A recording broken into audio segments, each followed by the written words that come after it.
Hello class, my name is Anita Ortiz and the topic of discussion for today is about childhood exposure to the endocrine disruptor, also known as bisphenol A, more commonly known to most people as BPA. And what exactly is an endocrine disruptor? It's basically a chemical a group of chemicals that mimic hormones and bind to estrogen receptors. And in small doses, endocrine disruptors can interfere with our endocrine system, also known as our hormone system. And obviously this will have harmful effects on our reproductive system at the same time. And bisphenol A, again known as BPA, is the chemical which is an endocrine disruptor which has been used in large quantities to harden plastics for over 40 years. And we are barely in the last several years finding out the harmful side effects of what it has been doing to us here, to ourselves as humans and wildlife everywhere in the world, everyone in the world. It's found in a wide range of consumer products, and it has been associated with higher body weight and higher fat deposition in rodents. And so how are children exposed to BPA? Usually through the leaching out and use of countless products such as plastic bottles, sippy cups, tableware, food packaging such as canned foods, soda cans, and baby formula containers. Something simple as what we thought were simple were dental fillings. Now we have to worry about the BPA content. And unfortunately for children, they are also found in their toys, which usually are plastic toys, which for years children have been playing with them.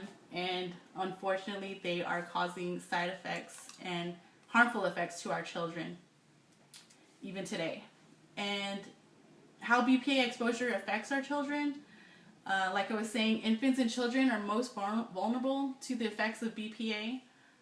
It's linked to an increased risk of heart disease, and it's more likely to children are more likely to become obese when they have higher BPA levels.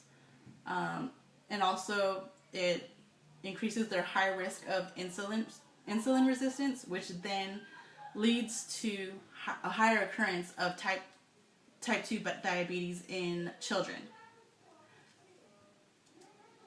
And a way that we can, our prevention to lessen childhood exposure to BPA, especially nowadays, is a very difficult thing. So parents and caregivers should work on trying to find products such as bottles, sippy cups, tableware, and even toys that are labeled as BPA free. Throw away those products that are cracked or chipped, because BPA can easily leak, or they use the word leach into our foods and drinks. And also basically to try to use non-plastic containers for food, and do our best to not heat food in plastic containers. A lot of us these days, we're in a rush, we'll use our styrofoam or plastic and hop it into the microwave, and that's something we need to reduce, definitely. And again, was to prepare actually healthier meals by using less canned foods, because the lining has BPA in it a lot of times. And one thing they're saying now is to reduce use of BPA products or plastic products that have the number 3 or 7 recyclable code, because now they're saying it may contain BPA. And the last one would be to use more fresh or frozen foods.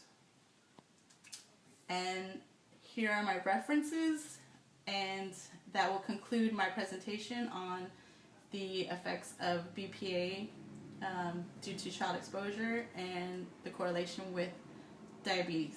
Thank you very much, and have a good night.